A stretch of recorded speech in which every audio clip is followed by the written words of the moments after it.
ये एपिसोड भी उसी सीजन से स्टार्ट होता है जहाँ पर पिछले एपिसोड खत्म हुआ था। इस एपिसोड के शुरुआत में हमें दिखाया जस्टर के साथ राम भाई तो बहुत अच्छी बात है। वो जेनरन को गांव का सबसे अच्छा घर दिखाता है और उसकी साफ सफाई कर देता है ताकि यहाँ पर आराम से जेनरन रह सके। यहाँ पर आने के बाद शेनलो जो था वो गाँव में किस तरह से लोग रहते हैं और उनकी टीवी के क्या काम होते हैं वो सभी मास्टर जेनरन को सिखा रहा था। वो जेनरन को यहाँ पर खेती करना सिखाता है और भी बहुत तरह की चीजें सिखाता है जैसा कि गांव के लोग करा करते हैं। शुरुआत में जो जेनरन की ये सारी चीजें उतनी अच्छे से समझ नहीं आ रही थी, लेकिन धीरे धीरे करते हुए वो सारी चीजें अच्छे से सीख जाता है और वो बिल्कुल परफेक्ट बन चुका था। शेनलो भी देखते हैरान था कि अरे वाह, यहाँ पर जेनरन मास्टर तो कितनी आसानी से चीज सीख गए। उन्होंने पूरी की पूरी खेत में फसल लगा दी, वो भी चुटकियां बजाते हुए। कमाल की बात है, ये काम करने में तो महीने लग जाते थे। इसलिए शेनलो और अच्छी तरह से जेनरन का ख्याल रखना शुरू कर देता है। जेनरन वहाँ पर शेनलो से कहता है क्या तुमने कभी भी कल्टीवेशन वगैरह के बारे में सुना है या फिर कभी उसे ट्राई किया है? शेनलो कहता है हाँ मास्टर, पिछले साल ना यहाँ पर एक ओल्ड मैन आए थे जिनके पास थोड़ी बहुत कल्टीवेशन पावर थी। उन्होंने मुझसे कहा कि वो मुझे कल्टीवेशन करना सिखाएंगे और कल्टीवेशन से जुड़ी हुई किताबों को भी समझना सिखाएंगे। लेकिन क्या करूँ, शायद मेरी किस्मत उतनी अच्छी नहीं थी कि कुछ दिनों पहले ही वो मर चुके हैं। उनके मरने के बाद अब कोई भी यहाँ पर ऐसा नहीं है जो मुझे कल्टीवेशन वगैरह के बारे में सिखाए। मुझे तो अभी तक के कल्टीवेशन से जुड़ी हुई चीजें जिस किताब में लिखी हुई थी उस किताब को भी पढ़ना नहीं आता। ये सुनकर जेनरन कहता देखो मैंने भी यहाँ पर ना बहुत सारी कल्टीवेशन से जुड़ी किताबें पढ़ी है। वो शेनलो को अपने बारे में बता देता है कि असल में वो कौन है और उसके साथ किस तरह का हादसा पेश आ गया था जिस वजह से वो यहाँ पर आ गया। ये सुनकर तो शेनलो एकदम ज्यादा हैरान रह चुका था कि मास्टर सच में बहुत ही पहुंची हुई चीज है। जेनरन वहाँ पर शेनलो से कहता है ठीक है, मैं यहाँ पर तुम्हारी मदद करूंगा कल्टीवेशन पावर को सीखने में। तुम ट्राई करना और कल्टीवेशन करने की कोशिश करना। जहाँ पर तुम गलती कर रहे होगे ना, मैं तुम्हें सिखा दूंगा और तुम्हें गलतियों के भी बारे में बताऊंगा कि किससे गलतियों को सुधार के उसे सही किया जा सकता है। ये सुनकर तो शेनलो काफी ज्यादा खुश हो चुका था कि अरे वाह, मास्टर मेरी मदद करेंगे तो मैं बहुत जल्द मास्टर के जैसा ही पावरफुल बन जाऊंगा। दूसरी तरफ हम अंडरवर्ल्ड का सीन देखते हैं जहाँ पर कई सारे डीमन वगैरह रहा करते हैं। वहाँ पर कुछ डीमन ने मिलकर एक डीमन को बहुत ज्यादा मारा था और उसे मार मार कर लावा में फेंकने की तैयारी कर रहे होते हैं। ये थोड़ी देर पहले जो हमने वो लकड़ी का टुकड़ा देखा था जिसका नाम सोल ट्रांसफॉर्मेशन था, उसका इस्तेमाल यही अंडरवर्ल्ड के डीमन वगैरह करते हैं। लेकिन उनके पास से वो टुकड़ा गायब हो गया था। उन्हें शक था कि यही डीमन ने यहाँ पर उस टुकड़े को गायब किया होगा, इसलिए वो उसे मार मार कर उसे अधमरा कर दे रहे ताकि वो बता सके कि असल में वो लकड़ी का टुकड़ा कहाँ पर है। लेकिन उस डीमन को यहाँ पर कुछ भी नहीं पता था कि वो टुकड़ा कहाँ चला गया, जबकि हमने देखा था कि वो टुकड़ा असल में वहाँ पर मौजूद है जहाँ पर जेनरन की पिछली वाली बॉडी है, वहीं पर वो टुकड़ा पड़ा हुआ था। गुस्से में आकर बाकी डीमन जो होते हैं वो सभी उस डीमन को लावे के अंदर ही फेंक देते क्योंकि उन्हें उसके ऊपर शक था कि इसने यहाँ पर उस लकड़ी के टुकड़े को छुपाया होगा ताकि बाद में चलकर अकेले उसका इस्तेमाल कर सके। इसी वजह से उन लोगों ने मिलकर यहाँ पर उस डीमन की जान ले ली। बाकी डीमन वहाँ पर कह रहे थे कि अगर यहाँ पर लीडर को पता चला कि वो लकड़ी का टुकड़ा गायब हो चुका है तो बहुत बड़ी गड़बड़ हो सकती है। हमें जल्द से जल्द इस मैटर को सुलझाना पड़ेगा ताकि मैटर आगे चलकर बड़ा ना हो जाए। जल्दी से जाओ और किसी न किसी को भेजो ताकि वो बचे हुए बाकी के उस टुकड़े को हासिल कर सके।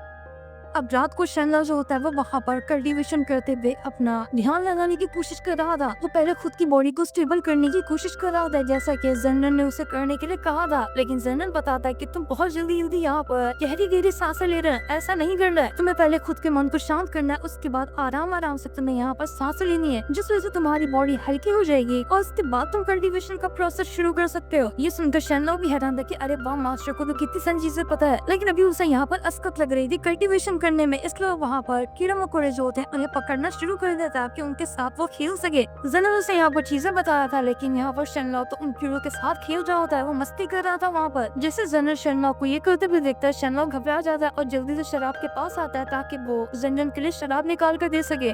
शराब निकालते हुए वो जेनरन से कहता है कि मास्टर आप बड़ी शांत लग रहे हैं, क्या आपको सोच रहे थे क्या यहाँ पर बैठे बैठे? जेनरन बताता है हाँ बिल्कुल, मैं यहाँ पर सोच ही रहा था। मैं ये चीजें सोच रहा था आज से 3000 साल पहले मैंने अपनी कल्टीवेशन की शुरुआत की थी, लेकिन मैंने 3000 साल तक की मेहनत की और जैसे मैं हीवन में जाने वाला था सब कुछ खत्म हो गया। और देखो मेरी 3000 साल की मेहनत यहाँ पर पूरी तरह से खत्म हो चुकी है। मैं अब एक ऐसी बॉडी के अंदर हूँ जिसके पास कुछ भी पावर नहीं। हालांकि मेरी सोल के अंदर अभी भी पावर मौजूद है लेकिन मेरी फिजिकल बॉडी ही उतनी ज्यादा स्ट्रॉन्ग नहीं है। यही चीज मैं सोच रहा था कि आखिर मेरे साथ ही क्या हुआ। मुझे पहले पता होता तो मैं कभी भी 3000 साल अपने बर्बाद नहीं करता, मैं कभी कल्टीवेशन सीखता ही नहीं। लेकिन शेनलो कहता मास्टर आप तो अभी देखो कितने ज्यादा जवान है, है अगर आप यहाँ पर वापस से कोशिश की ना तो आप फिर से उतनी ज्यादा मेहनत करके हीवन में जा सकते हैं। मुझे पूरी उम्मीद है कि आप ये काम कर लेंगे। लेकिन जिनन कहते हैं नहीं यार, ऐसा नहीं होता। मैं नहीं जानता कि मैं वापस से 3000 साल तक की मेहनत करूँ और वापस से वही चीज हो जाए जैसे कि पिछली बार हुई थी, तो मेरी 3000 साल की मेहनत फिर से बर्बाद हो जाएगी। और अब मैं यहाँ पर इस चीज से परेशान हो चुका हूँ। मुझे बोरिंग फील हो रहा है। कल्टीवेशन करना, हम फ्यूचर को नहीं कंट्रोल कर सकते, ना ही उसे देख सकते हैं। ये कल्टीवेशन का सफर बिल्कुल भी आसान नहीं होता है। इसमें बहुत सारी मुश्किलें आती हैं और कब न जाने इतनी मुश्किलों को सहन करने के बाद में तुम्हारे साथ कुछ ऐसा हो जाए जिससे तुम्हारी सारी मेहनत खत्म हो जाए तो तुम्हें कितना बुरा लगेगा। वही चीज आज मैं यहाँ पर महसूस कर पा रहा हूँ। इसलिए मैंने अभी तक के डिसाइड नहीं किया है कि मैं वापस से उसी कल्टीवेशन के रास्ते में जाऊंगा या फिर बिल्कुल इसी तरह से नॉर्मल तरीके से अपनी जिंदगी गुजारूंगा। इसी तरह से ये दोनों जो थे यहाँ पर आपस में काफी देर तक की बातें कर रहे होते हैं। हीरो जब बातें कर रहे थे तो वहीं से पास से एक बूढ़ा आदमी गुजर रहा था जिसका नाम मास्टर लू होता है। असल में ये मास्टर लू किंशन सेक्ट का ही एक मास्टर है। किंशन सेक्ट वाले में मास्टर लू को ये ऑर्डर दिया है कि उन्हें दूर दूर गाँव में जाना है और वहाँ पर जाकर कोई ऐसा इंसान हो जो कि पैदा ही अलग टैलेंट के साथ हो, तो उन लोगों को ढूंढना है ताकि वो सभी किंशन सेक्ट में जा सके। क्योंकि किंशन सेक्ट वाले लोग चाहते हैं कि जल्द से जल्द उनके सेक्ट से कोई ऐसा बंदा बाहर निकल कर आए जो कि ह्यूमन में जाएगा। इसलिए उन्होंने मास्टर लू को ये काम पे लगाया कि वो अलग अलग गाँव में जाकर पावरफुल बंदे को तलाश करें जिसका फ्यूचर आगे चलकर बहुत ही ज्यादा ब्राइट होने वाला है। ऐसे ही तलाश करते हुए वो मास्टर लू जो था वो इसी गाँव में आ जाता है जहाँ पर शेनलॉ रहता है। वहाँ पर आने के बाद जैसे ही उसने शेनलॉ को देखा था, शेनलॉ को देखते साथ ही वो समझ जाता है कि नहीं, ये बच्चा कोई मामूली बच्चा नहीं है, ये पैदा ही किसी अलग टैलेंट के साथ हुआ है। लेकिन जैसे वो वहाँ पर जेनरल को देखता है वो देखता ही रह जाता है क्योंकि जेनरल बिल्कुल जवान एकदम हट्टा कट्टा लग रहा था और वो काफी ज्यादा सुंदर भी लग रहा होता है। ये देखकर मास्टर लू वहाँ पर कह रहा था आखिर ये बंदा है कौन, ये इतना ज्यादा खूबसूरत है जिसके सामने तो लड़कियां भी फेल हो।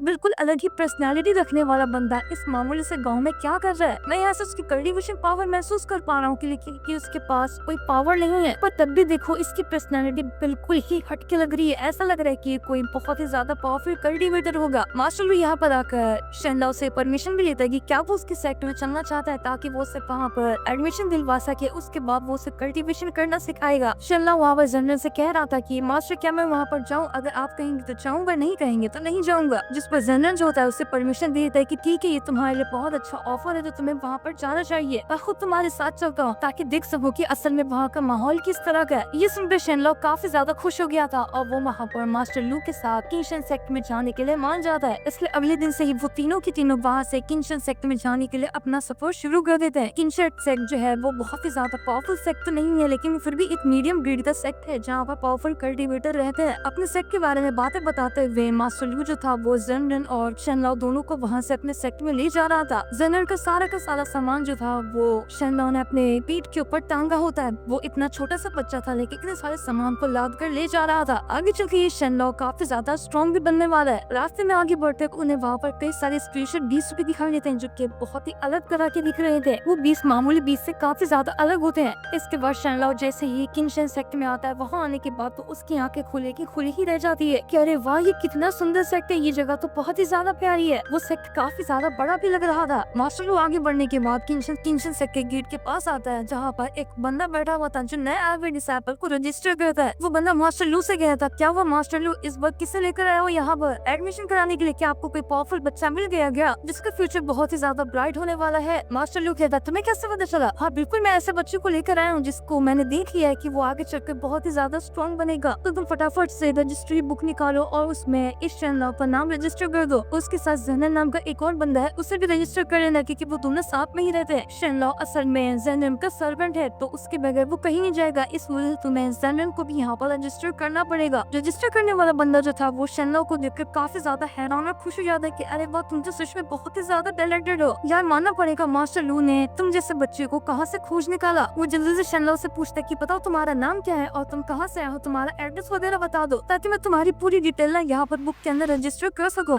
शेनलॉ उसे अपना सारा नाम बताता है, एड्रेस वगैरह सब कुछ बता देता है। इस वजह से उस बंदे ने वहाँ पर इस सेक्ट के अंदर शेनलॉ को रजिस्टर कर लिया था और आज से यहाँ पर शेनलॉ जो है वो इस सेक्ट का एक मेंबर बन चुका है। वो जब यहाँ पर रजिस्टर करने वाला बंदा जेनरल को देखता है तो वो कहता था कि अरे यार इसके पास तो कोई भी टैलेंट नहीं है, लेकिन फिर ऐसा कैसे हो गया कि यहाँ पर ये शेनलॉ जो कि पैदा ही अलग टैलेंट के साथ हुआ है वो इस जैसे नल्ले इंसान का सर्वेंट बनकर रहे। ये बात मुझे हजम नहीं हुई लेकिन फिर भी वो यहाँ पर कुछ सवाल नहीं उठाता और जेनरल को भी यहाँ पर रजिस्टर कर कर देता है। इस वजह से वो दोनों अब यहाँ से सेट के अंदर आ चुके थे। वहाँ पर आने के बाद जेनन और शेनलाओ को और भी कई सारे लोग दिखाई देते हैं, जिन सभी को मार्शल लू ने अलग अलग गाँव और बहुत दूर दूर जाकर सेलेक्ट किया हुआ था। वो सभी आज यहाँ पर इस किंगशन सेक्ट में सेलेक्ट होने के लिए आए हुए थे। मास्टर लू वहाँ पर आए सारे लोगों से कहते थे कि मुझे माफ कर देना, मैंने यहाँ पर आप लोगों को काफी टाइम तक के इंतजार करवाया, लेकिन अब इंतजार करने का टाइम खत्म हो चुका है। यहाँ पर मैं तुम्हें इस किंगशन सेट का एक डिटेल इंट्रोडक्शन देने वाला हूँ। मैं यहाँ पर तुम लोगों को बताऊंगा कि हमारे यहाँ से किस तरह की कल्टीवेशन सिखाई जाती है, उसे सीखने के बाद तुम किस तरह से पावरफुल बनोगे और किस तरह के टेस्ट वगैरह यहाँ पर होते।